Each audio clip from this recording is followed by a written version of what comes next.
Howdy. Howdy. How are y'all doing today?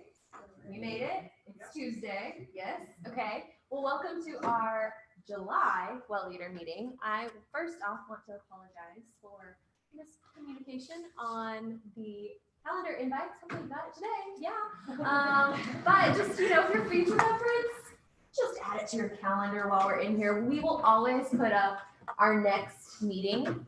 We'll tell you guys in the meeting before. We'll tell you, hey, our next meeting is on such and such date. You can go ahead and fill out your calendars if you have it on your phone, and you can add it then. Or in our meeting recap, we always add it there as well. And then maybe I'll be on top of things and I'll just send you a calendar invite also. And then you'll have your calendar held 10 times in 10 different ways. And that way you have to show up. No, I'm just kidding. But I do apologize. Things have been super awesomely busy around Wellness Works right now. Hopefully you guys know a little bit about what's going on, but I'll go over updates and all that good stuff later. But for now, I wanted to introduce you all to David Roach, who works with the Money Education Center, and he is going to talk to us about financial well-being today. So I'm just going to turn it over to you. Yeah, thanks for being here. Yeah, thanks for having me. All right, well, we're going to do it again. Howdy. Howdy. My name is David Roach. I do work for the Texas A&M Money Education Center.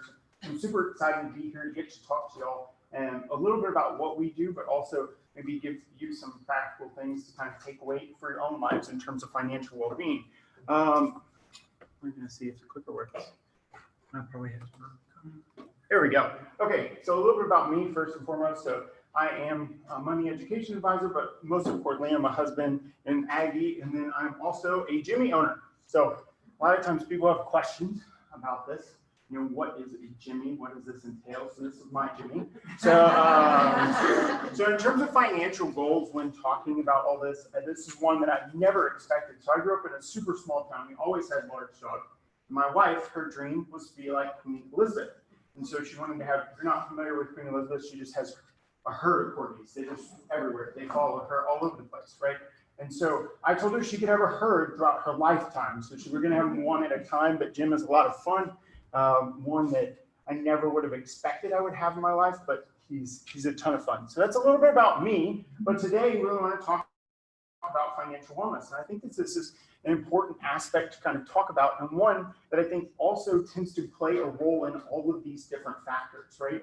And sometimes I would say probably particularly social, and then also sometimes it can even affect your physical and emotional well-being as well too. And so we do want to kind of talk about it today. Hopefully I can give you some little tidbits, some knowledge, just some things that I can pass along for you guys. But first and foremost, I think what we kind of want to talk about today is I'm going to break down saving, right? And so I wanted to ask you guys, poll the audience real quick, what is saving? What do you think of when you think of saving? Planning for the future. Planning for the future. There you go. Okay.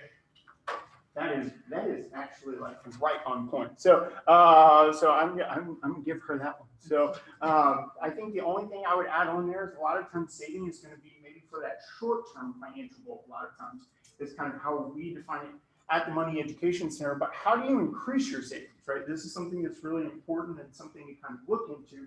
And I think a lot of times people maybe struggle with this kind of this aspect of budgeting. So I don't really want to talk about this a ton because I know this is something that you guys have heard about, but I do want to highlight it real quickly because it's something to think about, just some resources. I think a lot of times when it comes to personal finances, people have a tendency maybe to overcomplicate things a little bit. And so when it comes to all this, we just want to focus on two things. We've got income and we've got expenses. I want to make sure we're tipping that scale in our favor to help us be successful over our lifetime, right? So that's really kind of the fundamental piece behind it. But a lot of times you get into different words, jargons, it can get very, very complicated, right? So we want to simplify that process. But then I wanted to point out a resource to you that has kind of helped me in my own financial life. I think a lot of times people are like, what's something I could try that would maybe help me if I've never budgeted before, I've never kind of came up with a plan. This is one that I found kind of in my own life. It's a free resource. It's actually called Personal Capital. So this is a website you can actually go through. And what does it do? It tracks all of your expenses for you. And so what I find with a lot of students and professionals as well too, is oftentimes people struggle with tracking their expenses. You get behind, maybe you have an Excel document, or maybe you actually, you're keeping receipts right now. You've got a wallet, just stacked full of receipts, and you're keeping track of that and you're writing it all down. My mom used to do that every single Sunday. She would spend like an hour and a half just looking at all the numbers, asking my dad what this receipt said, because maybe all the print had worn off by the end of the week, so he'd sweat it on it. There's all these different things that you can do, right? Some people like the envelope method. What I have found is a lot of times nowadays, we have a lot of different financial accounts. There's all these different ones. It could be a retirement account, could be checking and savings account, could be a home mortgage, could have student loans, credit card debt. You have all these different accounts you're trying to keep track of. What this does is allows you to bring all these accounts to one place. So you have one login, so you can log in and you can check all these financial accounts. Now, a lot of times people ask me, well, how do they make any money off this? So personal capital, actually, if you have $100,000 of investable assets, they are a certified financial planner. So they actually have about $8 billion under asset management. So they do that side of it, but you can also get a free resource, which is you just sign in, you create a username and password, and then you start linking accounts, right? And so however many accounts you link, you can kind of see what's going on with all of your finances. You get a quick snapshot, and it also allocates, it updates in real time. So it's really kind of cool in terms of getting to actually see what's going on with your finances right then, right now. You can go in the budgeting tab, you can change categories if you need to. So one example I use is Valero always comes in as a grocery store. You can change that to gas line, right? And so you can get an idea of what your financial picture looks like. So this is something to look into. I just wanted to take a moment. Does anybody have any questions about this? I just wanted to mention it just to show you guys, because it's one that's kind of helped me. So Personalcapital.com. Yeah, personalcapital.com. And I also like it because it has a free retirement planner in there. So you can actually put in like when a child is going to be born, like when they're going to go to school, all these different things. It's a super detailed retirement planner. So, and that's kind of one part we're going to talk about today. That's just another thing that I like about it. There's a lot of different things to like about it, but that was a great question. Yes, personalcapital.com. I was just gonna double check with the apps. I'm really timid on some of them, but it seems pretty secure. And Yeah, so in terms of what I would say is bank level security, so you are going to have to use your login information once, but then from there it stores that information. A lot of times you can actually now with companies, you can actually generate a specific password for personal capital and give it a randomized password to make it, if you're really worried about security. But you got to think about it in terms of, I also go back to, we don't want to make our password, we talk about identity theft at the Money Education Center. Please don't make your password for personal capital 1, 2, 3, 4, right? That's not a good idea. But a lot of times if you get in there, you can't actually do anything with your finances. It'd be like a view-only PDF, right? If I sent you all my PowerPoint, you could change it up and you could say this is what David talked about. But if I send you a PDF copy of my PowerPoint, you can't change anything. So it's a place for you to see everything, but it's not where you can actually go in and make financial moves. Right? So it's just a place to see kind of a snapshot. Okay. Any other questions about personal capital?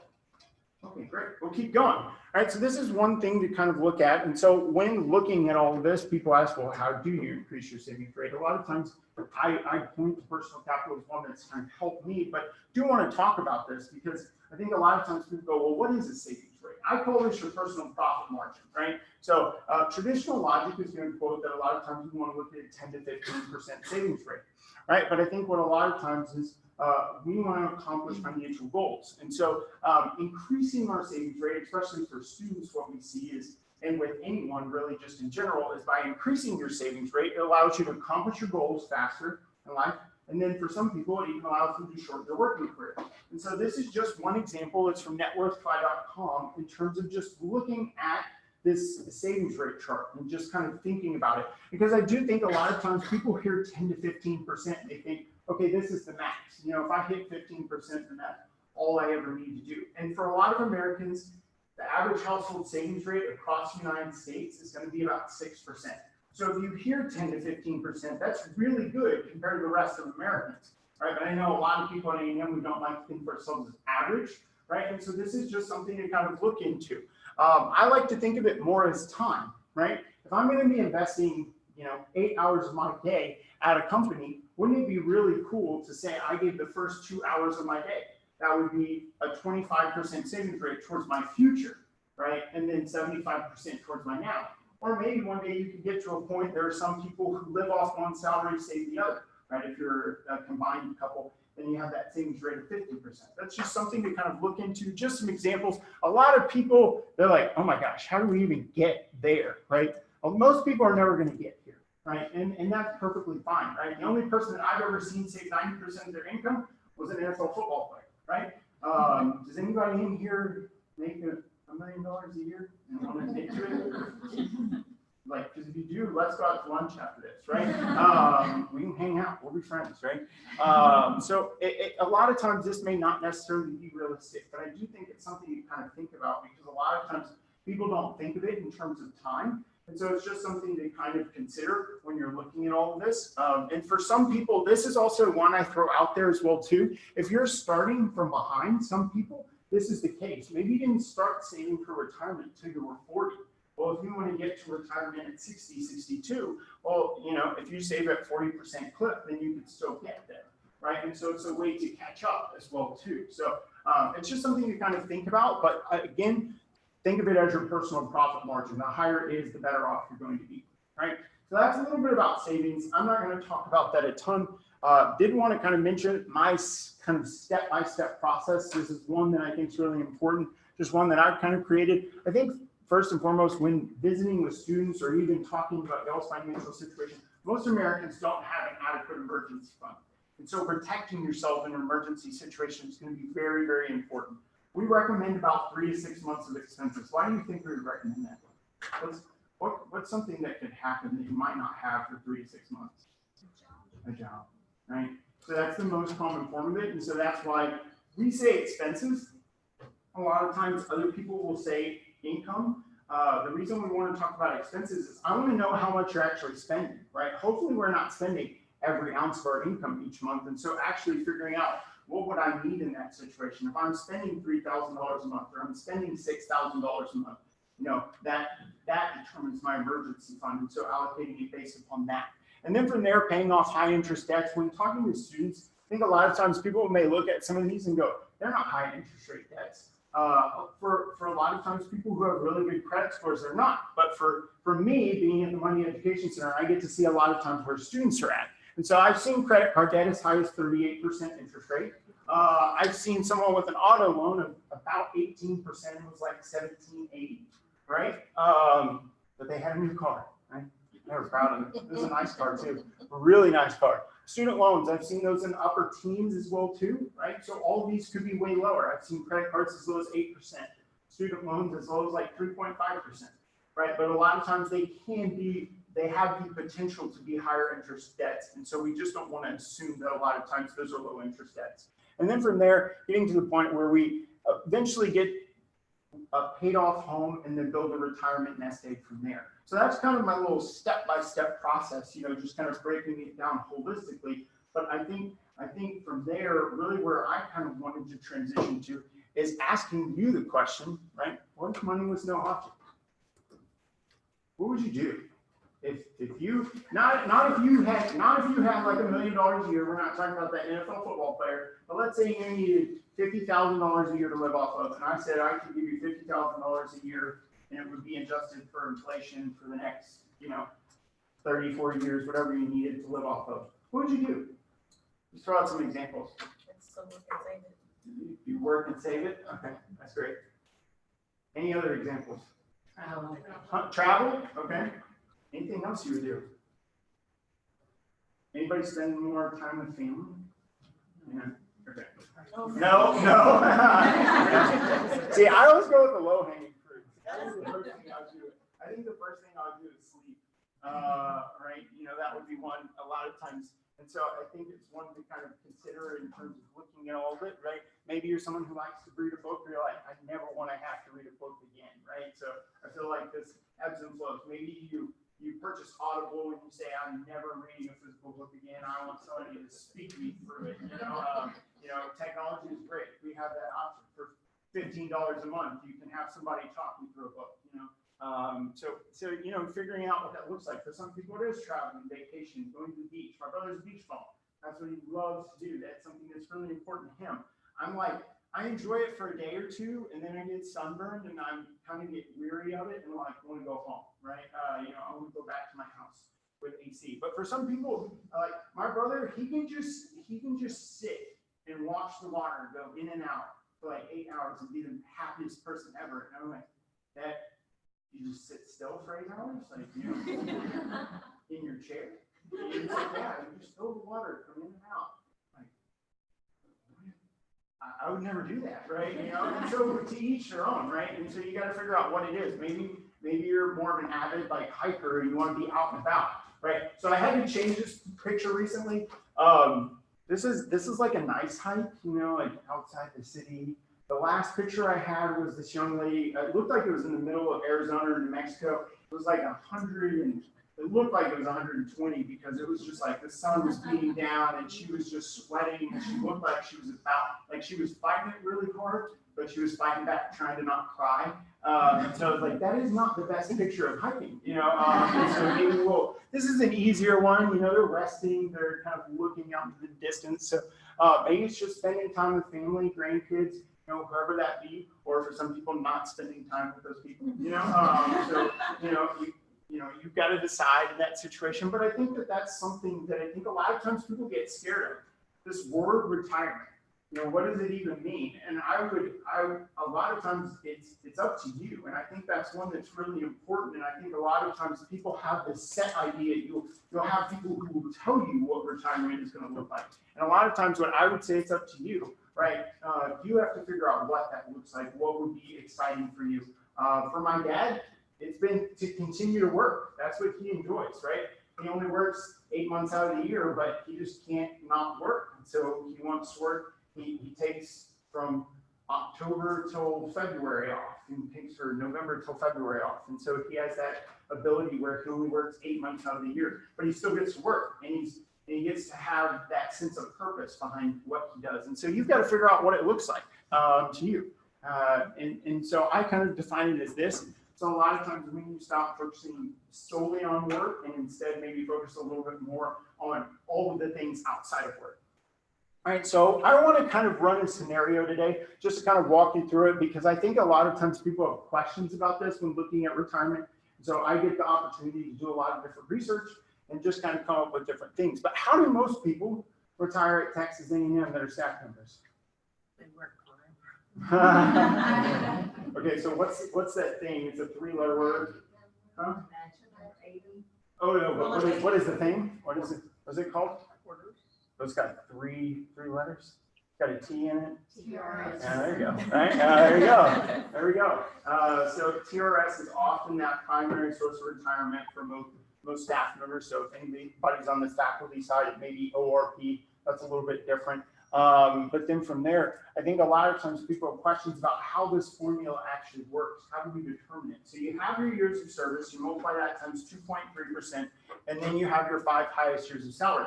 This is the most current plan. So for some of you who have been here 20, 25 years, you may have a totally different plan. This was the one that's most updated. I think it was last updated in like 2011. So, I guess it would have been, it was right before I came here. So it would have been like, there was one in 2016 that I think was the last update. So they continue to update it on occasion and change the plan parameters. So you have to figure out what yours actually looks like. I know the one before that was the 3 highest years of salary instead of 5 highest years of salary. So that makes it easier to get that higher average because you're only factoring in 3 numbers instead of 5, right? And so you got to figure out what that looks like. But I want to give you an example of this. So let's say someone works 25 years at Texas A&M. So they're going to get 57.5% of their salary, right? Well, what was their 5 highest years of salary? Let's pretend it was $50,000. So then we can multiply that out and we've got $28,750, right? So we've got to figure out, is that going to be enough for us to live off of, right? But I think a huge part in this, and this is something I want you to kind of know and keep in mind, because this is one that really helped. I've kind of seen in my own life, but my grandmother actually took this option 1, which is a joint life annuity. And a lot of times people have no idea what a joint life annuity is. Basically what it meant is if my grandmother took a little bit less a month, her and my grandpa, if she passed away first, then he would continue to get her benefit. And so I'm actually, I would say that that was probably one of the best things that she did, because she had no idea whether or not she was going to be the one to pass away first, or he was, and she did pass away first. And so my grandpa actually gets, they were both teachers and worked for a bunch of different high schools. And my grandpa not only gets his TRS benefit, but he also gets my grandma's as well too, right? And so that's something to kind of consider. You do have to take a little bit of a dip. So for some people, you know, you were talking about maybe those sour relationships, maybe you just do that standard annuity. You're like, I'm good. I'm gonna get my regular payout and I'm happy with it. But that is something to consider when looking at all this, because there are a lot of different options. And so figuring out, you're like, maybe I don't want them to have 100% of my benefit. Maybe I just want them to have 75%.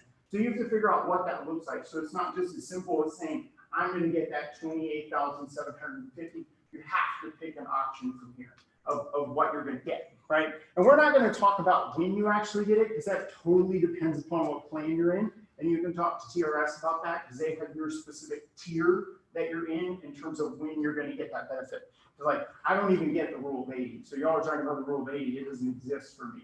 Right, and so you have to kind of figure out, based upon your situation, what that looks like. But from there, when looking at retirement, in terms of this just in general, there was this thing called the Trinity study that was done, and it's also called a Monte Carlo simulation, if you ever want to look into it, or a sensitivity analysis. But basically, what it helped determine is a safe withdrawal rate. So it's SWDR. And so the SWDR, safe withdrawal rate, is 4%. Right? So if you ever hear people talk about the 4% rule, what does that mean? So what it means is, in theory, is if you have a portfolio and you only take out, and it was in theory invested 100% or 50% stocks, 50% bonds over a 30-year period, then if you take off 4% off the top, ideally it's going to earn you enough interest and kick off where you never have to take any of the main balance. So an example of this would be, you would do the inverse, which I'm a huge fan of, because a lot of times people don't understand the 4% rule. The opposite is 25 times your expenses. So if you have a nest egg, let's say you need $40,000 a year to live off of, you multiply that times 25, then ideally you would need a nest egg of about $1 million to kick you off $40,000 a year of interest, and you would just take that interest off the top and live off that, and that $1 million stays throughout your time. So that is something to kind of look into, right? But we have to, for a lot of you, you may have TRS, and so this is not going to be the only thing that you look at. You're going to look at a variety of different things. So we want to look at what else this person needs. So I'm going to use some generalities. Let's say they had a 30-year retirement, right? They have that TRS benefit, but what's it going to look like for them in retirement? So they have that $28,750, but they still need a little bit of money, because they need all that $50,000. Maybe they want to go on some nice vacations. They want to do some fun things, right? They want to spend money on their grandkids. They want to have plenty of money for gifts for Christmas. And so even though they may have only lived off $40,000 while they were working, now they're living off $50,000 in retirement. So then we would want to multiply this leftover amount times 25 to figure out what we would need besides TRS to cover us in that situation. And so this is about $500,000 that they would need invested, right? And so this is where I want to talk a little bit about investing and its role in wealth building, because I think that it's important to kind of look at this. So she talked about, I think it was you actually who talked about, in terms of savings, what that actually looked like. You gave a great example of what it looks like for short-term goals, but then also we want to make our money grow and appreciate for those longer-term goals. That's typically when we're going to look at investing, right? Probably a lot of times people aren't going to invest their emergency fund. They want to have that available in liquid cash versus something that's going to be farther in the future. We would want to look at investing, right? So we're going to talk a little bit about this. Some of you may already be investing. Some of you may have never invested before, right? You may have, in your mind, your plan was to let TRS take you all the way through. And so I just want to talk to you a little bit about this. We won't talk a ton about it, but I do want to go over some things that I've learned and that's really helped me be successful. I am not an expert though. We'll go back to this one. I have no certification, so we're not going to be going out of this room talking about investing money in Bitcoin or anything like that, right? I'm not an investment expert. I have no certifications. I did not take my Series 6 or Series 7. Please, no recommendations today. So I am not an expert, but I do want to kind of give you some general I guess, some principles, some things that I think are important. I think first and foremost, it's know your risks, because a lot of times people are okay with reward. There's nothing wrong with reward. Reward's great, right? I kind of look at investing like a roller coaster. Everybody's okay, most people anyways, are okay on the ride up. They're like, wow, this is nice. You're going up that roller coaster, it's just kind of chugging along, you're going up on the track, right? And you get to the top right there. And then you're like, wow, this is really nice. I'm doing so well. I'm up at the top, I've made it, right? And then you start to go down, right? And then that's where a lot of people lose their stomach, right? And so I think that that's important. And a lot of times we don't think about that. I mean, I would say in the last 10 years that we have been in a market that's been great, but a lot of times things can go on the wayside as well too, and there can be a situation, there can be times where things go down, right? And so we want to make sure we account for that risk, and so that's really, really important. I think most people are probably going to be somewhere in here, but a lot of times you're not going to invest in individual stocks and bonds. That doesn't happen a lot of times nowadays. Most people invest in funds. So they invest in mutual funds or index funds. And so that is one thing to kind of look at. We're not going to talk about that in detail today. But the reason people invest in these funds just in general is because you don't know what company is going to win and what company is going to lose, right? So I use an example that my dad always talks about because he loves to talk about his prowess of investing. He's just so proud of it, right? And he always kind of jokes about it. But some of his biggest winners in life were Blockbuster, a Radio Shack. Right? He knew that they were going places. They were going places in 2000. And where are those companies today, right? And he knew that they were going to be great companies for forever, right? And so sometimes, a lot of times, it may be that you're like, I don't know if I trust my own judgment. I get a little emotional. He loved Blockbuster, right? Netflix came along. He jumped ship very quickly. He was like, man, Netflix is great, right? And so, you have to figure out if that's something where you want to actually invest on your own physically. And a lot of times people say, well, I'd rather pick funds where I'm a little bit more diversified. I can look across a lot of different companies, and I don't have to necessarily pick the winners and losers myself, right? And so then from there, that kind of gives us our asset allocation. So I'm going to go back here. Okay. So you have to figure out what your asset allocation is. A lot of times the way we do this is a risk tolerance quiz. So if you've never taken one, I would highly recommend it. A lot of times I talk about this so much, people are okay with the reward, but making sure you're comfortable with the risk. In a risk tolerance quiz, whether it be 10 questions or 100 questions, is going to give me an indicator of where you fall. And I would say more often than not, people are going to fall somewhere around here. And a lot of times people tend to invest maybe way over here. And so making sure you invest according to your risk tolerance is going to be very important, and figuring out an asset allocation that works for you. One thing I would say for anybody who has spouses in the room, you can invest differently for retirement. Honestly, it's kind of a game between my wife and me. So we started investing for retirement at the exact same time. And right now she's a little bit ahead of me. So she had a little bit more bonds, and I kind of went a little bit riskier. And so she's like 77 cents ahead of me. We both contribute the exact same amount a month, and she's like, I'm doing well right now. And I said, you just wait till things get really, really good.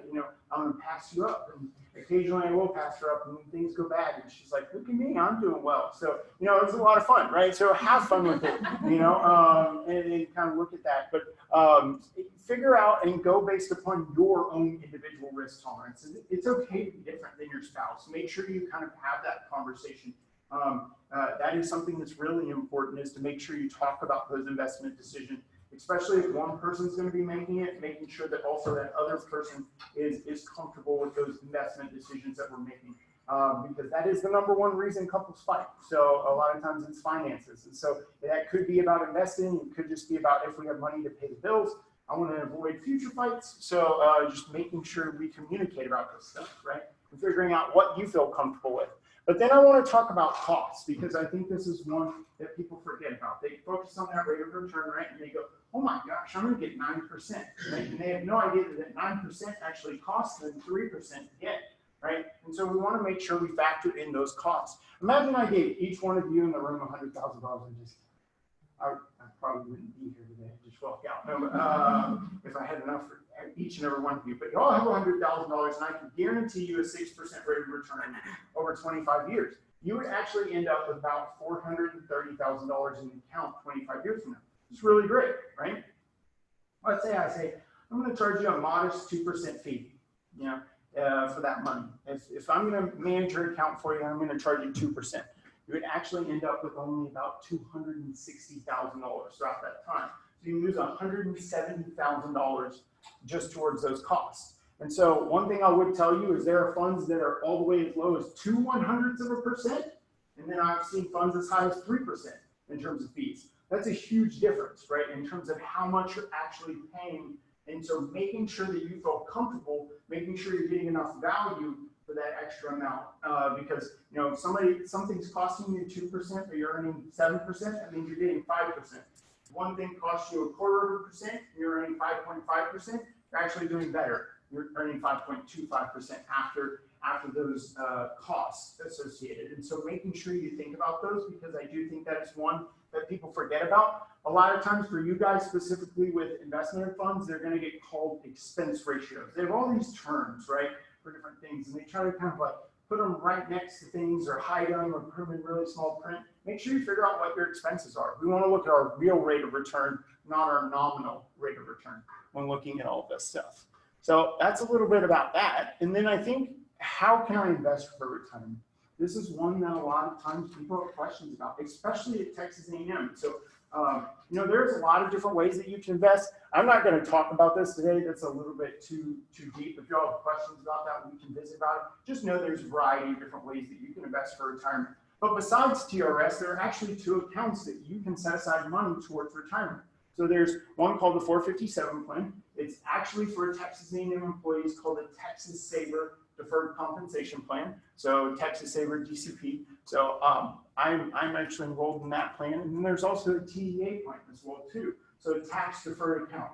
There's also a 403B. So those are both options where you can contribute towards retirement above and beyond that TRS amount. Because we all know that TRS amount comes out each month. But then on top of that, if you want to invest for retirement, this is the way that you can do that. And then from there, you can also, people are a little bit more familiar with this, you can invest through an IRA. This is an individual retirement arrangement. You have to set up account information, get everything set up with an individual company, and then from there, you start contributing to that on a monthly basis, right? So you've got to figure out what works for you, but I think this is something to remember, is there's a lot of money that you can potentially put away towards retirement. And so for anybody who's above 50, there's actually specific catch-up contributions. So if you want, you can contribute an extra $6,000 a year towards retirement with that 457 or that 403B plan. You can decide whether you want to do traditional or Roth. The way I think of this is, do I want to pay my taxes now, or do I want to pay my taxes later? Right? Now or later, like candy. Right? Which one do you want? So that's just kind of the simple way to kind of go through it. And then from there, just knowing that there's a lot of different options. I had somebody ask me, could I contribute towards a 457 and a 403B? And I was like, I don't know. I was like, I need to ask. Right? I've never been in a position where I wanted to defer $38,000 a month salary. I don't even know if I could do that, right? I was like, what are you living off of? Is what I want to know. What do you have left over, right? And so I actually asked the benefit office, let me know that you can actually contribute towards both if you wanted to. So in theory, you could actually do this and that. You could do the 457 and the 403B, and you could probably do the catch-up contributions as well too, right? So it could be that you contribute $25,000, but there's some situations where you can even do that more. So if you want to catch up those contributions, just know that there are options out there that are available to you. And if you have questions, I can definitely visit with you more about them if you have individual questions or if y'all have questions in general. But then from there, I think a huge part in this is switching that gaze, because I think a lot of times people focus on that rate of return. I've said that multiple times. I want to make sure I hit that home today. But instead, focusing on what we can control. So imagine if you said, okay, I'm going to start investing for this goal of retirement. I've had all these other things kind of come up. I'm going to start at age 40 so that I can be done at 60. Right? If I contributed $1,000 a month towards retirement and I got a 6% rate of return, that would give me about that $455,000. We're talking about this retiree. We were hoping to hit about 531, so we would be close in terms of our goal if we needed $50,000 a year to be able to live off of, right? But what if I just upped it? What if I upped it $200 a month throughout that time, those 20 years? That would bump it up almost $100,000, right? And get me right above that number that I needed so I can contribute.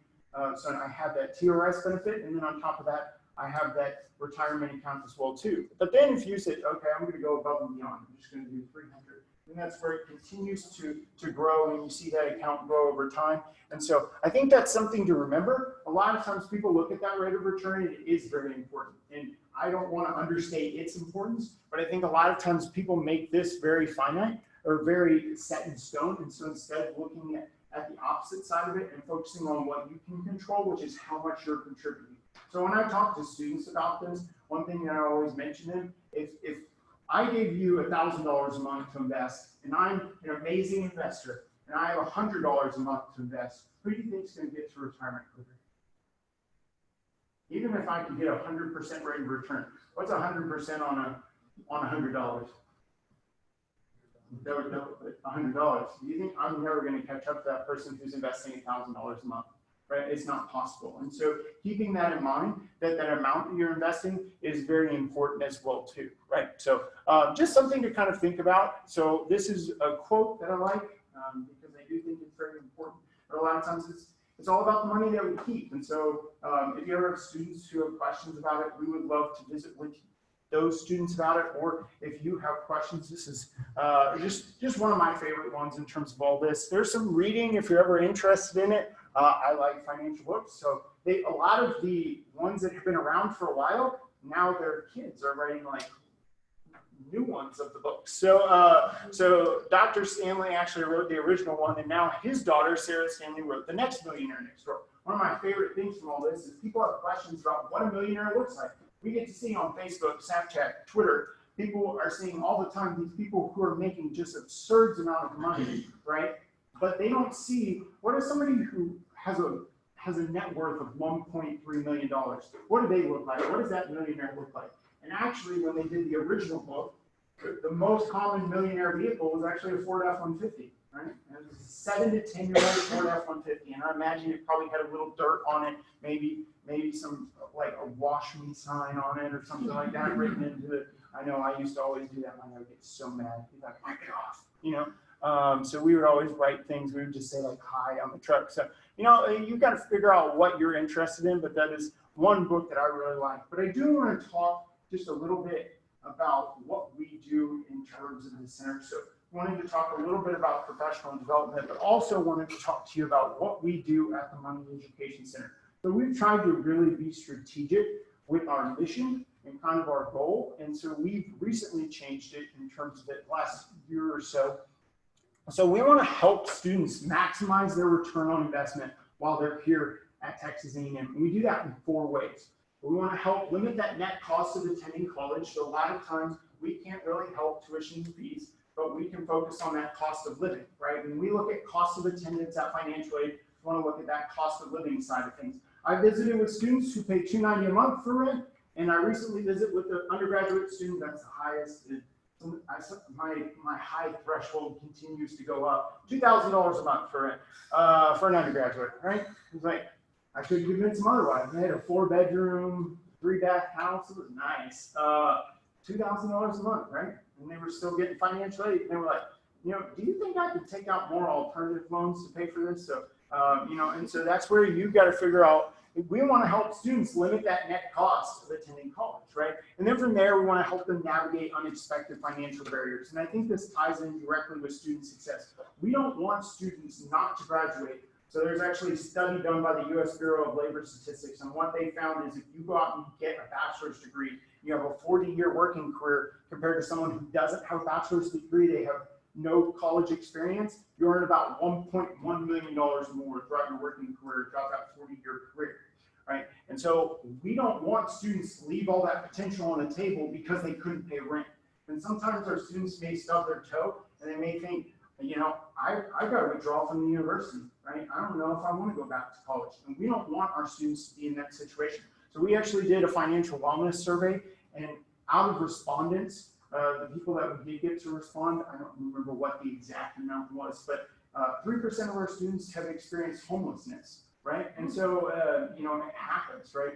And there was one specifically that I had gotten to visit with, and he talked about it, but he would sleep at the libraries, he would take showers at the rec center, and then he would just kind of rotate, you know? And so he didn't want to be like the dirty guy, so he would always shower at the rec center. So he knew he had that gym membership so he could take showers, but then just kind of rotating around all the different libraries, and making sure he's on different floors so he never slept on the same place. But that's how he made it through college, right? So when I got to talk to him, he was like a senior in his last semester. I was like, you've been sleeping on couches for the last 3.5 years, right? So, you know, we want to help our students with those unexpected financial barriers. And then from there, minimize student loan debt default. This is why we were created as a center, is we do want to impact student loans in terms of not only why students are borrowing, this is where we can help them in school throughout the borrowing process, but also in the repayment process as well too. And that's one where there's a lot of questions, and we are open to former students. I want y'all to know that. If y'all have questions, and y'all are all staff members, you have a UIN.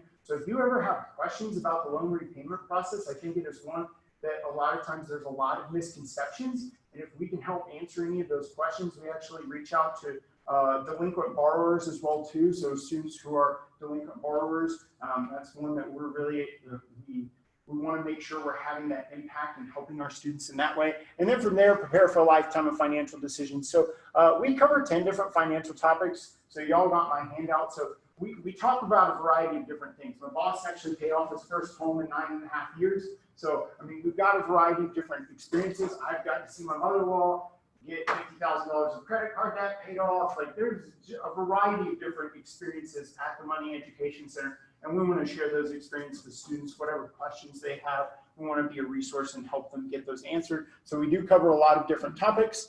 How do we do that? We do walk-in advising, so you can walk into our lobby Monday through Friday, 8 to 5. We do also do appointments. We recently, Zoom is amazing. If you haven't tried it, definitely recommend it, but we do video chat appointments as well too. So if you have a camera, we'd be happy to set up a Zoom appointment with you. And then we have a camera where you can sit and look at my face, or we can hide the camera if you don't want to look at my face, and we can visit about your finances, right? Some students are like, no, my room's messy, I don't want you to see my screen. And I'm like, okay, my room's messy too, I don't want you to see my screen. You're like, no, I want to see your face. I was like, I want to see your face. So, so it was like, my office is messy. So he was like, okay, you know, and so we'll visit, right? And we want to have that conversation, and we understand that we've got to meet you wherever you're at. So for anybody who's on a remote campus or listening to me live right now via Zoom, right? If you want to visit with us, we'd be happy to visit with you as well too. We do presentations and resource tables. When I go to classrooms, students, like 3 out of 10 will raise their hand if they know that we exist. So we're continuing to still get our name out there. It amazes me. People are like, they'll be walking by me in the hall with my Money Education shirt on, and they're like, I wish there was like a place that helped with financial literacy. And I'm like, come back, you know, I'm right here. I can help you right now. So I'm like, I'm on lunch, come back in like 30 minutes, you know, and they'll be like walking by our office too. They're like, what is Money Education? You know, how can they help us? And then one we continue to see grow. So this is one that we're super excited about. We have students, that's been the continual theme, is we want our students, while they're here, to be able to earn academic credit, to be able to learn about their personal finances and earn academic credit at the same time. And this is a course that we teach. So a lot of times the impact that we have with it is just exponential. And so we've gotten to see that 26 hours of instruction to actually get to sit down and in a situation and learn about your finances. The evaluations have been amazing. So this is how we continue to kind of grow the class, just so you can see it. It's been an 800%, a little bit over 800% increase in the last 2 years. So we're at 2 sections for the fall and spring. So I'm wrapping up my master's. I will graduate August 16th so that I can actually teach this class in the fall. So I will be teaching one section, my boss will be teaching the other section. And so we want to help students, and this is one where they want the opportunity to learn, but they also want the opportunity to earn academic credit. And so if that's something that a student's like, you know, I really just want to learn more, definitely refer them to that class. So it's open to all undergraduates. There's no stipulations for it. I would say very few ag majors are in it. I would say like less than less than a third are typically anybody in the College of Agriculture. We have people from College of Business, architecture, education, just all over the place, because everybody needs to learn about money. And so if that's something any student's interested in, I think that's one where we can get a lot of help, is continuing to get the word out. We eventually want to be at 5 sections of 100 and teach 1,000 students a year about money, right? So we're completely full for this fall semester, so they can continue to look, but really looking out for that in the spring. We're just continuing to seek out funding for that in terms of getting more sections. But then our overall strategic plan. So we want to help ROI for me at Texas A&M through research, one-on-one advising, and instructions. We want to help our students maximize that return on investment while they're here at Texas A&M. And so I think y'all got our. If anybody didn't, definitely grab our handout on the way out. But if there's anything we can ever do to help, if you need to call to our main line, I'm actually the lobby manager, so I'm out there a lot. If not, you can always get referred to me, and I would be happy to help if you ever have any questions. If there's anything I can do to be a resource for you guys. So thank you so much for listening to me. Y'all have a wonderful rest of your day. I'm going to open it. Actually, do I have time for questions? Yeah, absolutely. Does anybody have any questions for me that they want to share in front of the group? I've also found that students are a little bit more reluctant, just like anybody is. There's peer pressure talking in presentations. And so people like the one-on-one advising because they can talk about all their dirty laundry. But a lot of times people don't. It's okay if there's no questions. Most presentations I go to, people are like, maybe just individual questions, and then they'll come up and ask me individually. So does anybody have any questions like for the group? So there's your 3 steps. Mm-hmm.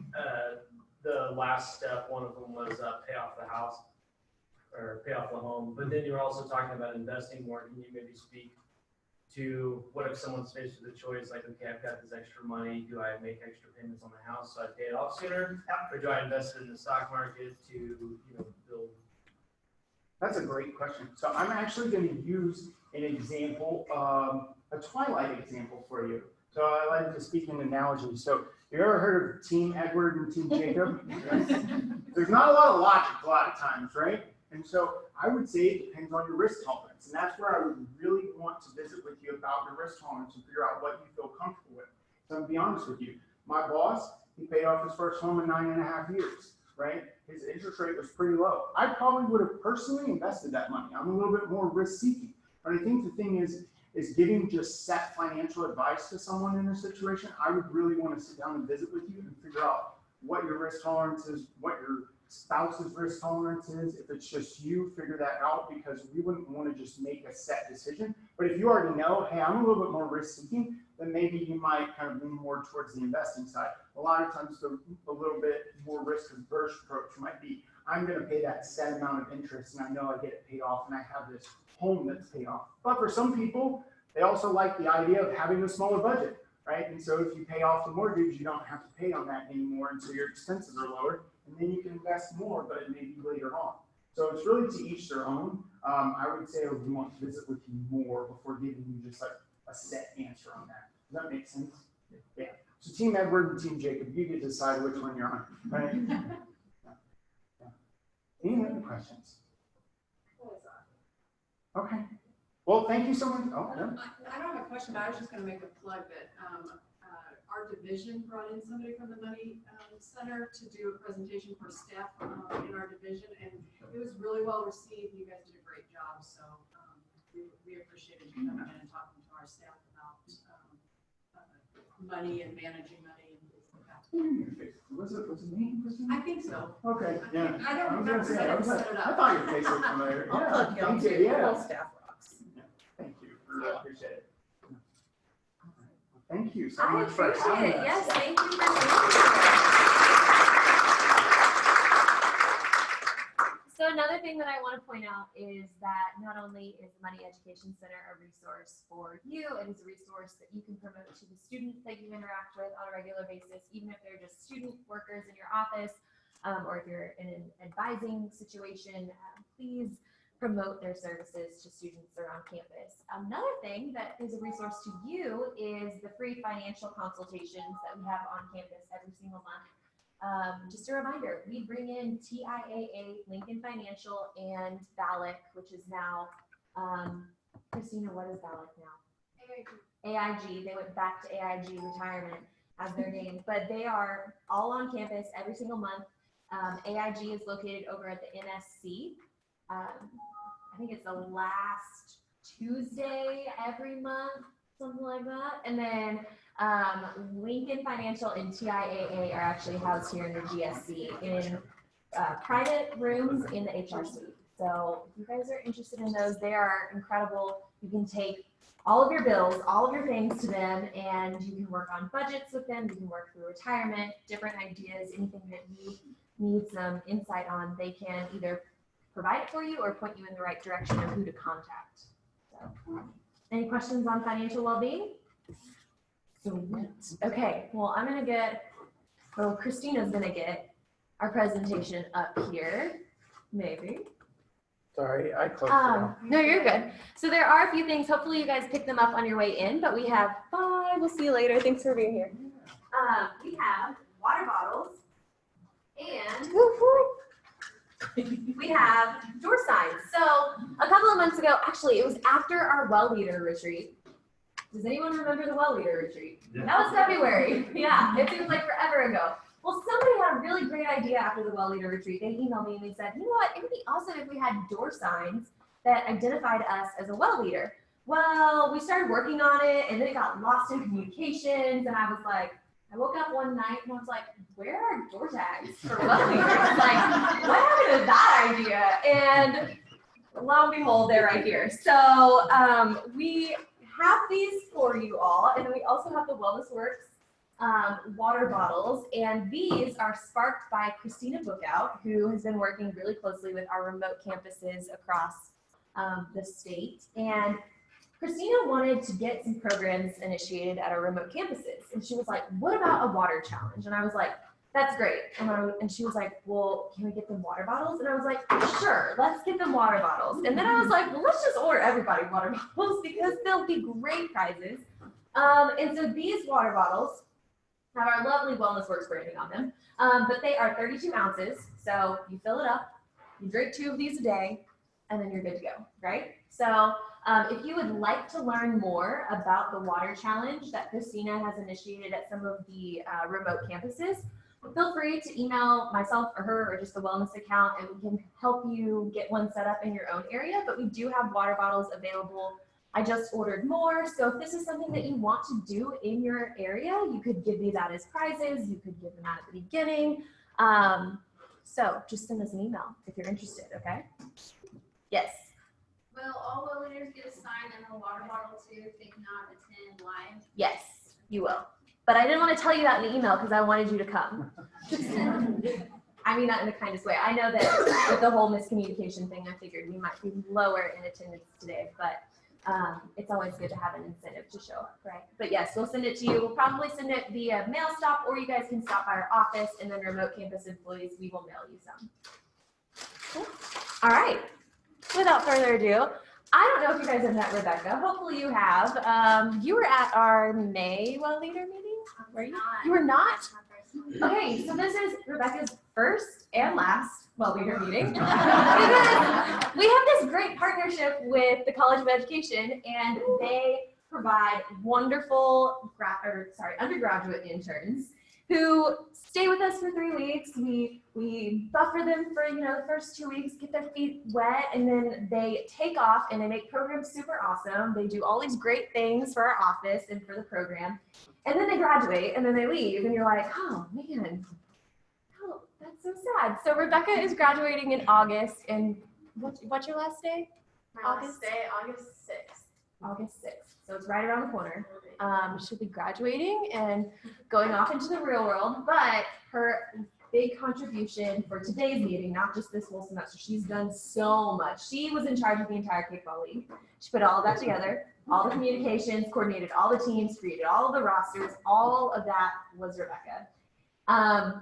But today she is doing a little game for you guys. So I'm gonna turn it over to her and we're gonna do the game, okay? Okay. Well, howdy. Howdy. Thanks for the introduction. So we're gonna get up and moving a little bit. But since we couldn't all go to the beach today, I decided to bring a little of the beach to y'all with a game. And so whenever I say go, we're gonna stand up and then do we want to do two I groups? think one group. Okay, we're gonna do one We're group. gonna be more fun with. So on my word, we're gonna stand up and then since we're all Aggies, I'm gonna throw the beach ball to you and you're gonna catch it. And whichever your giggle thumb lands on, you'll pick the question. And first you'll say your name, the department you work in, and then you're gonna answer the question that your right thumb lands on. And if it's near a question, just kind of pick one. And then once you answer, just go ahead and take a seat so that everyone standing knows who to throw the ball to next. Okay, we can get started. Stand up. Okay. Be sneaky about, getting movement in during long meetings, right? Yes, take a stretch. Yeah, stretch it out. You can take walks. Yes. Okay. So look out and start. Say name, department, and answer the question. Let's start here. All right, my name is Snow. I work in the office of the registrar. My giggling thumb.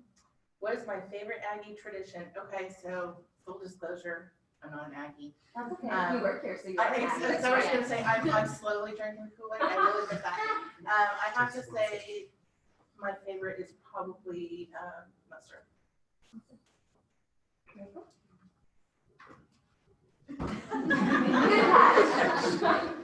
I am Shelley Harms. I work in the VP's progress office. And my cheaters. What task or chore is your favorite?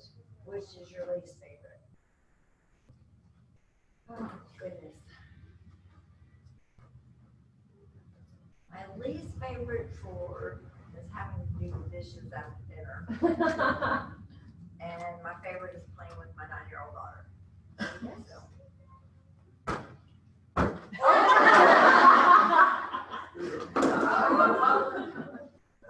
We should have had them sign waivers. And In my research compliance and what do you consider your greatest These are deep questions. so they vary. So I apologize. Last year I finished Iron Man. It was really hard. Awesome. Congratulations. Okay, I'm playing, so this is fun. What is the greatest gift you've ever received from someone? Who are you? Oh, Marty. Awesome. I work with, in human resources with Wellness Works, and the question is, what is And where else do you work? and I work at Rec Sports. Uh-huh. How many kids you got? I have 100 dogs. No, I only have 3. What is the greatest gift? Yeah. Only three. What is the greatest gift you've ever received from someone? That's a hard question, though. Are you a listener or a talker? I am a talker. That question. I'm Gustavo. I'm with Scholarships and Financial Aid. And my question. What is your favorite restaurant in the BCS area? Well, I'm biased because I used to work for Mad Taco. That taco is so good. Oh. It's not as good as full price, but Hey, but on the safe to say that, you can get buy one, get one taco. Yeah. FYI.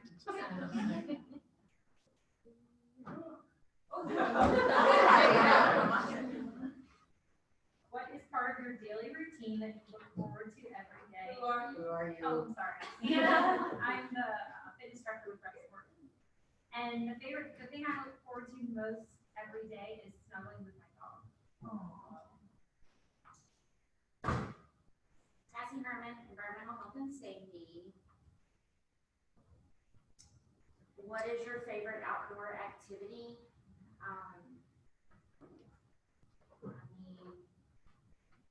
So we live on a farm, and so right now my favorite activity is walking lambs every night and walking a bucket couch with my kids. We're getting lots of steps in during long summer evenings.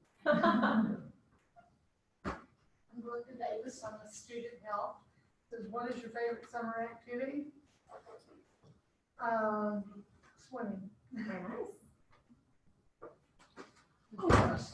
Okay. Courtney Bassett, employee wellness coordinator. Where else do you work? I also work with rec sports. I teach group fitness classes with them. And I also work with the physical education activity building. And I teach a Pilates 199 class to students. It's very fun. Thank you, Christina. She's just copying me. No, I'm just kidding. I think I've led by example, and I don't know if it's a good thing, but she's kicking butt and taking names every week. What is something you are passionate about? I think this one is obvious because I am currently living my passion, and I get to do employee wellness and student wellness every single day of my life, whether I'm teaching it or putting on programs for it. It is something that I valued since I was very young, and I get to do and work with my passion every single day, which I know a lot of people don't get to do, and I do not take it for granted at all. So that's mine. Catch you this time. Jesús Pérez, I'm with the Provost IT office. Look, no question. No question. Caroline, toss it again. Hey, look, same question. What is something you're passionate about? And I would say right now, at this moment in my life, it's my faith. I've come back to rediscover many things after a divorce, and faith is something that has put me through all the hurdles. Yeah, you get the overhead, you're like, Wendy Carter, I'm in the College Education and Development Office. And, oh, good Lord Almighty. Another question. What topic could you give a 20-minute presentation on without any preparation? Lord, really? I hate speaking in public. So this is I'm already out of my box as it is. Probably about my son and handling Reveille. So perfect. oh. Nice catch. I'm Rosemary, I'm with Utilities and Energy Services. And what is one aspect of wellness that is really important to you? Well, I think just moving, just getting out there and moving.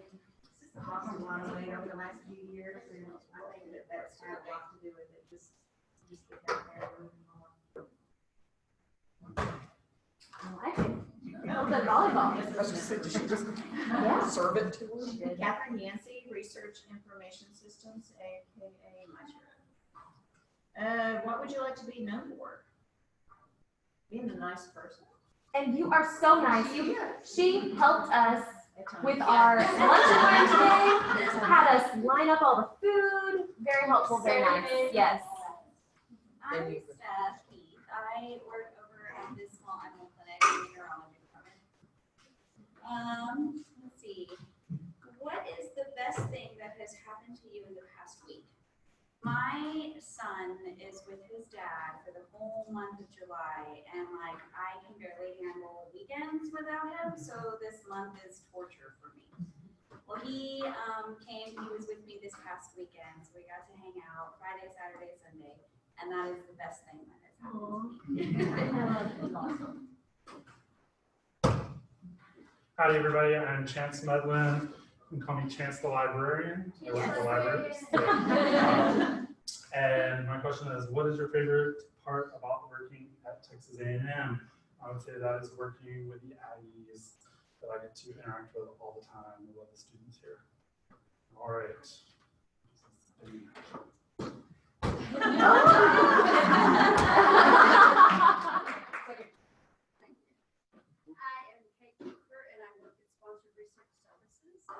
And what is your best recipe?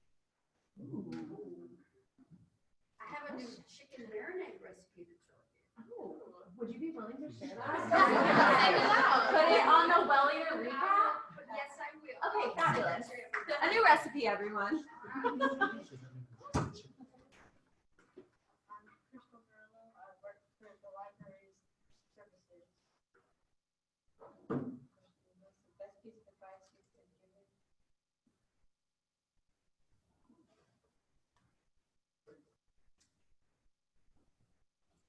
Everyone's thinking about the best piece of advice they've ever given. Huh.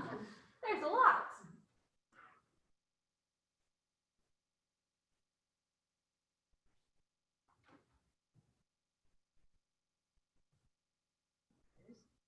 Growing up, my grandparents would take me traveling a lot. And so that really instilled in me to see the world and not be afraid to just go wherever you want to go. And so I travel a lot now. Yeah, don't be afraid to travel. I love that. That's great advice. I'm in trouble because I don't have my glasses, but I'm chilling. I'm gonna work at the library. And, what is the greatest thing you've ever done? Well, just recently I did the Grand Canyon. I did the rim to rim in the summer. I don't recommend it. Barely survived, so I feel like that's part of it. Awesome.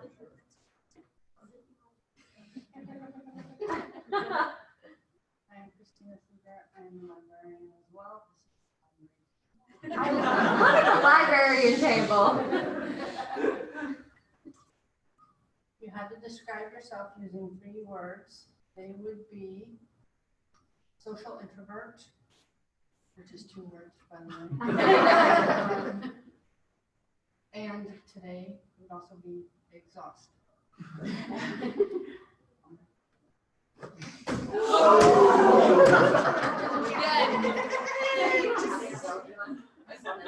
We've seen it. Don't tell Steve. I'm Renee Wyman. I'm with the Division of Research. Are you a listener or a talker? It depends the situation. I could be both. I'm an HR liaison. I'm a listener. Listener and a talker. I talk a lot too.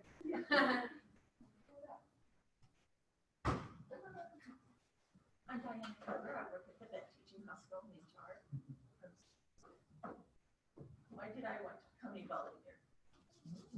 I enjoy working with people, enjoy spreading the word about being WELLLeaders. One of my things I do during my orientation is talk about WELLLeaders. So.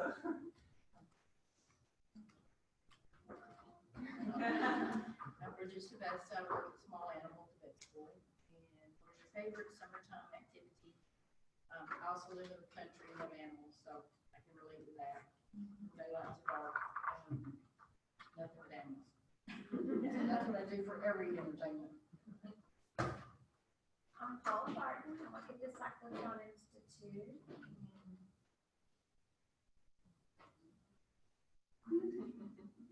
Well,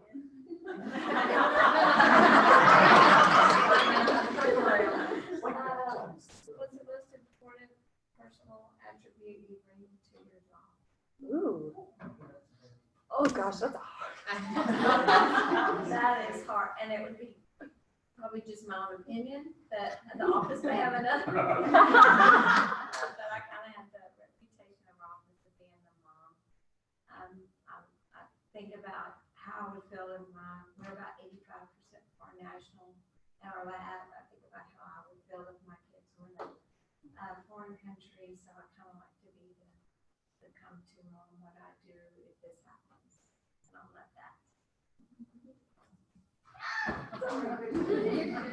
My name's Mary Tilden, and I work in payroll.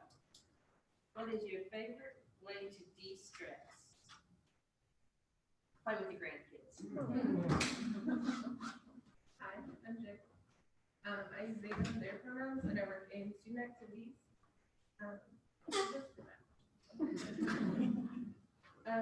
Who was most influential in your life as a kid? My grandma. She's still most influential. That's where I got my sense of humor and my love for adventure. So. I'm Kelly. I work in student life studies in the Division of Student Affairs. And my question is, what is your favorite outdoor activity? I like to go hiking. My name's Anne. I work with the SRS. And let's see. I'm learning that question. What is part of your daily routine that you look forward to every day? Honestly, it's leaving. Everyone was thinking it. Somebody had to say it. Hi, my name is Brian Fruquet. I work in the dean's office in the college of education as well. My question is, what is something you are passionate about? It might sound like grounded a little bit, but I'm also passionate about helping people like their physical fitness or financial. I talk to people all the time about working out, or hey, how much should I be saving? I love talking to people about physical fitness and money. Sorry. and he does a great job of it because he had, 14, 15 new faces show up in my Pilates class last Wednesday, all because he sent out an email to everyone in the college of education. Yes, he did. So, thank you, and if you guys want to keep doing that, that's great. You can keep sending them on our way. Perfect. I'll be ready. I'm Kirsten Brecken. I teach in the Health and Physiology Physical Education Activity Program. And what's my favorite part of my job? I absolutely love working with the students and just hoping that part of what I teach will make a difference in their lives. Some of us still remember your classes. I'm Dimitri Yanez. I'm at the HSC for professional education.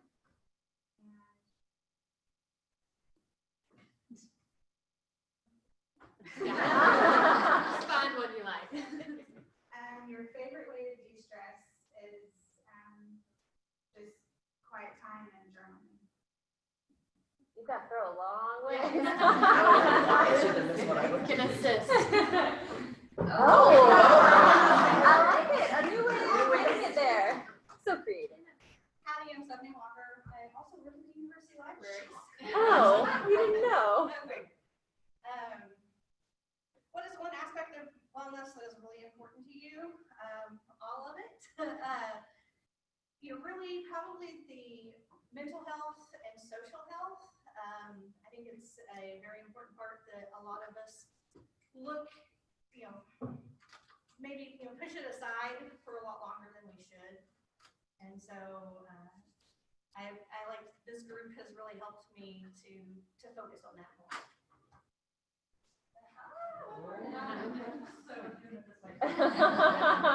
Everyone does. Oh, you didn't even need to do it.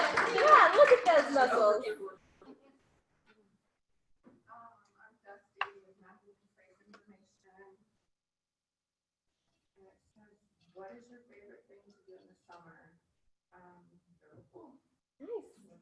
Awesome. There we go. Awesome. Everyone, thank you guys so much for coming out.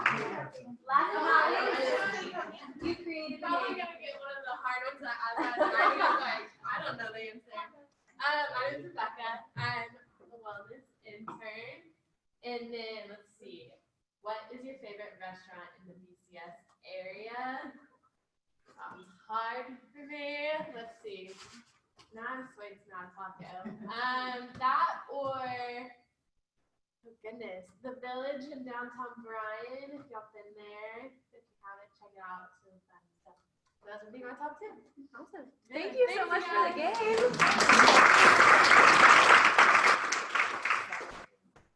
I think so. Okay, so a few things before we go to announcements. I wanted to tell you guys about something that you may have heard about, the wellness incentive. We've put out many special notices, and I just want to thank you all because some of you may know, some of you may not. I have been working with our benefits team since open enrollment started, just trying to help alleviate the number of tickets that they're getting in their system during open enrollment, because as you can imagine, it is a very stressful time for HR right now. In a good way, because we've got open enrollment going on and good things are happening, but I figured, I know a little bit about the wellness incentive. Little did I know that there was going to be so many issues with the integration between Catapult to Blue Cross Blue Shield to My eVibe, from My eVibe to the system office, and putting that into Workday. So we have been getting so many emails, and I'm sure that many of you have maybe heard people in your offices talking about, oh, well, I did my wellness check, I did my health assessment, but nothing's in Workday yet. Right here is some information. We put this out in the HR Liaison Network News. I'm going to send it to you also in our recap. So if you hear anyone talking about issues with their wellness credit in Workday, please have them send an email to wellness@tanu.edu. I need a screenshot of their My eVive page that shows when they completed the health assessment and when they completed the wellness exam. They can do that for themselves and their spouse if their spouse is covered on their insurance. So just keep those things in mind. Really, at the end of the day, we're expecting this to all kind of sift through and be okay by September 1. I think a lot of people just see, well, I'm not getting that $30 credit right now at this time. There are a lot of reasons for that being the case, and we're looking into that. I'm looking into that with the system office on a case-by-case basis.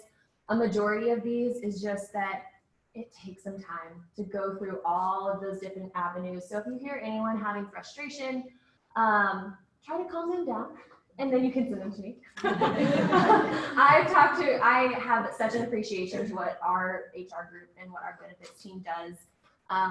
They deal with so many frustrated customers, and if you ever find yourself in a position where you are a frustrated customer, take a step back, breathe, and then enter the situation. I think that's the one thing that I've learned from this is like, let's breathe before we get onto this later for whatever happened.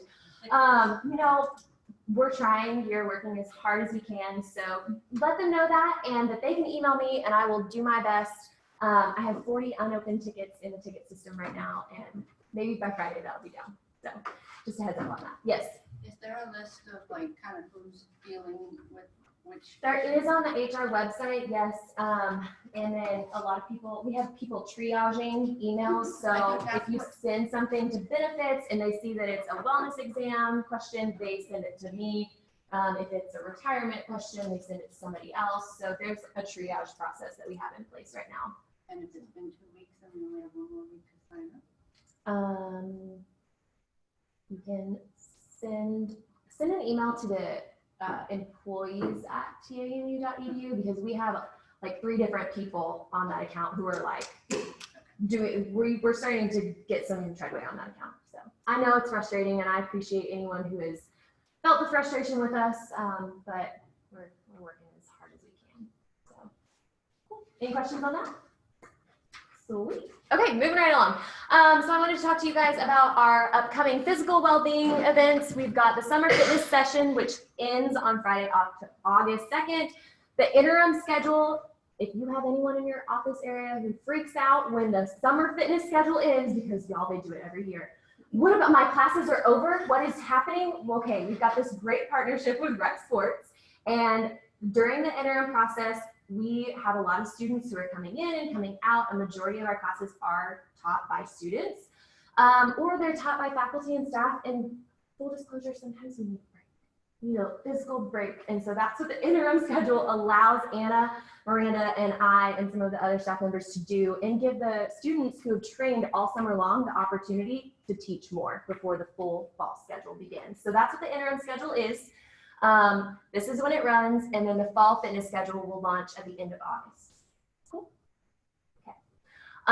Summer co-ed kickball, it is here, it is happening. This is the last week of regular play. There's only 3. I know, only 3 weeks, and we're at the last one. Our team, HR, we just got the trophy back with last year's name on it. We will not be defending champs again this year. I'm pretty positive. So no worries there.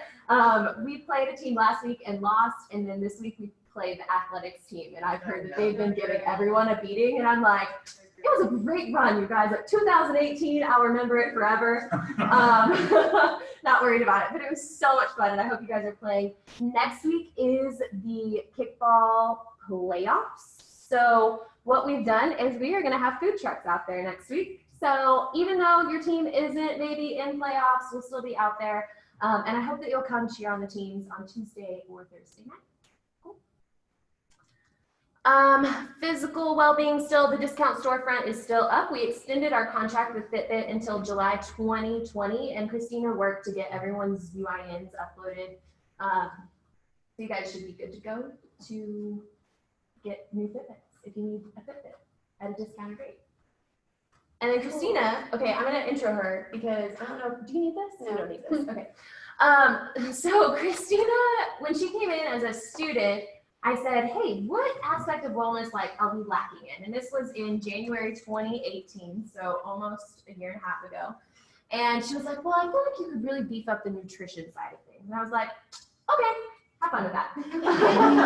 And she did. She had so much fun. She got our nutrition series, which we've done twice with Megan Wyndham. We've done 2 6-week series with her about all things nutrition. And she also has been working with Megan Wyndham and her team to create a nutrition resource page. So this is it, and I'm gonna let her tell you about it. Okay, so here is the nutrition resources page. It is currently not live, so if you go to our website and try looking for it, you won't find it. I have this special link so I could show everyone. One of the first people to see yes, this. y'all have glorious eyes, so fill my page with gold right now. Wishing it luck for views, but when it is live, we hope to let every well leader know so that y'all can help promote this within your departments and with your colleagues. So just a quick run through to save on time. This is the home page. You navigate it through the tabs up here at the top. So this is your home page. I pulled resources from the USDA, which is the United States Dietary Guidelines essentially, and they partner with Choose My Plate, and this is different resources based on different food groups, nutrition for your family. We hear a lot of requests about, well, I have kids, so I can't really just eat healthy because my kids are picky, or my kids don't like everything I like. So I kind of try to pull resources based on things that I've heard. This is everything that Megan Wyndham has presented for us. So last year's presentations and this year's presentations, we have the recordings uploaded, and then we also have a link for any upcoming sessions. And then community resources. So local harvest is just somewhere you can go to find local food stands or local farm markets within your area. So if you're listening through remote campus, I know Julisa's online and Maria, y'all could use this area, local harvest, to search for, sorry, hold on. This may not be shared to them right now. Sorry, squirrel. Let's see. Oh, okay, hold on. Pause for a second. This is where we're at. Okay, sorry, remote campuses, if y'all were squirreling. Okay, so local harvest is where y'all could go. Here are other resources. If y'all would like to look through Fork Friendly, is a good app to have as well. They have great resources about different restaurants in the community, whether here or even out like in El Paso area, telling you what the food calorie contents are. And this is hot topics that Megan Wyndham's team came up with. So I worked with Lauren Weaver, which is the Student Health and Services student intern, and she worked to pull all these hot topics for y'all. So essentially these are hot topics. It's a PDF file you can go through to search for different things that are hot in the media and essentially good topics that a lot of people ask about, and kind of fact or facts here on the webpage. So we'll send out a notice to everyone once that is uploaded so that y'all can share that with your colleagues. And there you go. I think you should be good. Questions on that? When do you expect it to go live? Or when are you going We hope for it to be live at the end of this week. Probably. It'll definitely go out in our August newsletter. So we wanted to have it prepared. We tried to have it prepared in June, but that's been a little bit crazy around here. So it'll probably go out right before the fall semester begins. Any other questions on that? I already touched on our financial well-being events that are going on. These are the dates for those. Those are located on our website. It's super simple to register. They tell you exactly what you need to bring, and you can do those any month that you would like to. Interpersonal. Dun, dun, dun. Okay, so maybe you guys, did this go out all to campus? It went out in our newsletter, right? The cooking club? No. Okay. It's in August. The kickoff thing. Oh, the July one. Okay, so the July newsletter had our dinner tonight cooking club kickoff event, which maxed out immediately, which we keep seeing with a lot of our events, which is very exciting. So you can no longer register for the kickoff event on August 6th. You could register, but you'd be on the wait list. But we are going to release the dinner tonight cooking clubs. They are every Tuesday from 11:30 to 1 o'clock p.m. over at Rec Sports. And we're having a AgriLife agent come out and teach you how to cook, which is really neat. It's hands-on. It's not just sitting there and watching them cook. You actually get to physically cook different meals, and they're going to work through their dinner tonight cookbook. So keep that in mind. It is coming up. And then if you go to all of the sessions, then you get a cookbook at the end. Yeah. And those are very nice cookbooks. They're kind of big, like they're very thick cookbooks with lots of ingredients, lots of different cooking ideas in them. And you'll get one if you go to all four. So. And how do you sign up for The cooking clubs will be by train track registration. Are they open to register? Yes, they are. Oh, they are. They're up on train track already. Is there a limit on those? There is. First 30 people. Yeah, that was our. Leaders are getting it. Yeah. So just a heads up, well leaders, they're up on train track. Yes, but if you can't attend, even though you're like, oh, I really want to make it to all four of them. If you know that there's one that you can't make it to, please take yourself off of the registration list so that somebody on the wait list can get in. We've been seeing that a lot lately, especially with these types of programs that are limited in the number of people who can attend. They fill up super quickly, and then there are people who are on the wait list just waiting to hear. And then we get to the event, and only 20 people are there physically. And I would hate for that to happen. So we're going to be really diligent about this one to follow up with everyone who's registered. So if you see a bunch of emails from me, that's why. Are we able to register as a department? So like the registrar's office, and if somebody can't go, somebody else in the registrar's office can go in their place? Or is it by UIN?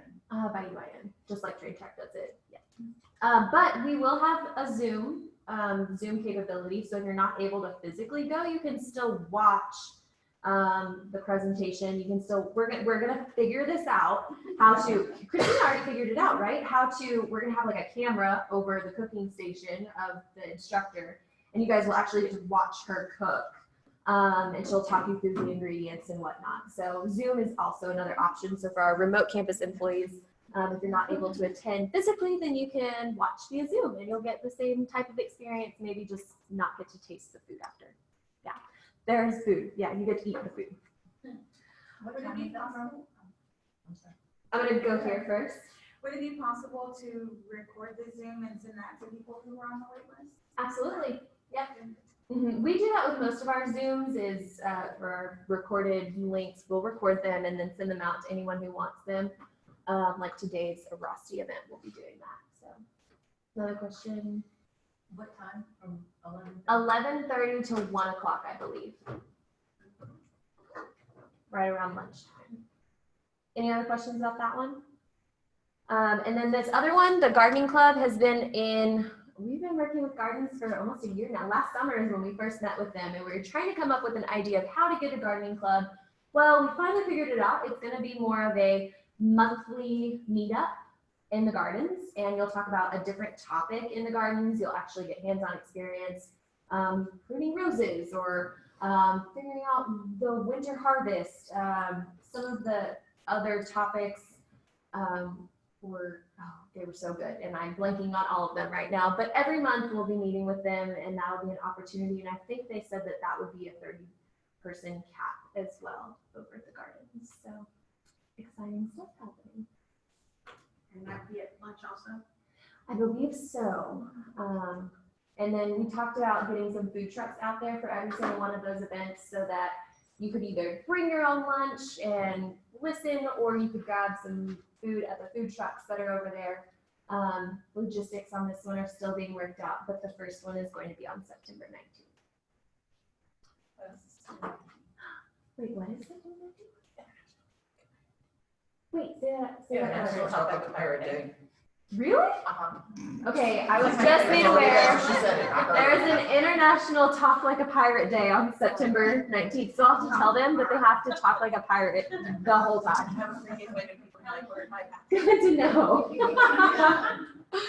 All right. Okay, quick things. I'm gonna try to run through these as fast as I can, y'all. Healthier Texas Summit update. In the past 2 years, we've been taking well leaders, about 10 to 12 well leaders to the Healthier Texas Summit. And this year, as you guys know, our grant funding comes from the A&M System Office. This year, the grant that we get, they actually changed the structure of it, and we are not able, myself included, we cannot use grant funding for travel purposes any longer. They really want us to maximize those dollars to make sure we're making the greatest impact for all employees. And so unfortunately, this year we are not able to fund any of our well leaders and their registration to the Healthier Texas Conference or Summit, but it is still happening. And for those of you who have been before, you know it is an incredible networking opportunity. It's a great opportunity, not just for wellness, but to meet people around the state who might have the same passion as you. So if you are still interested, this is still a conference that is going on. And I should have put the dates up here. What are the dates? I know, it's usually in October, November. 17th, 18th. Of October. Yeah. And where? 17th and 18th of October in Austin, Texas. I think it's at the AT&T Conference Center. Thank you. Yes. So, just a heads up on that. Guess what? We talked about giving you guys some different personal and professional certifications or things that you could maybe put on your resume, things that would just benefit you in life in general, and this is one of them. So, free CPR classes. We set up 2 days that well leaders and well leaders only can go get their CPR certification at Rec Sports. These are the 2 dates. So if you want to write these down, I'll definitely send them out in the recap. But I feel like I wrote notes, and now I need to see my notes of this one. Okay, so you have to register for these with Rec Sports Member Services. And we must have a minimum of 6 participants and a maximum of 12 participants in each of the sessions. So if this is something you're interested in, go to A&M Rec Sports Member Services, get registered with them, tell them you're a well leader and that you're signing up for one of these 2 dates. They'll send us your name and information, and that will be free to you guys. We are going to pay for that through Wellness Works. So we can't send you to a conference, but we can still get you certified here. Yeah? That work? Okay. I think it's last, maybe. Save the date. Employee Wellness Fair is on October 1st.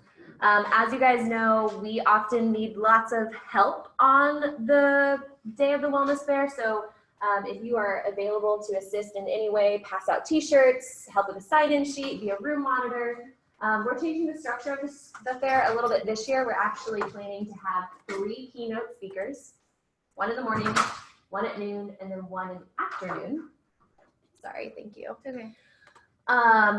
And we'll have some other ongoing presentations, but we won't be competing in those presentations. We're only going to have 1 presentation per time slot. So. And will you be back at the rec center? Yes, it will be back at the rec center. On the south side of the rec, we'll have our vendors in the exhibit hall. We'll have the flu clinic probably. We're working on potentially having a blood drive the same day. A blood drive will be there. The blood drive will be there. The CSS. So. Is there anything else? Do I have another one? No. That's it. Okay, that was my last one. Can I mention something? Yeah.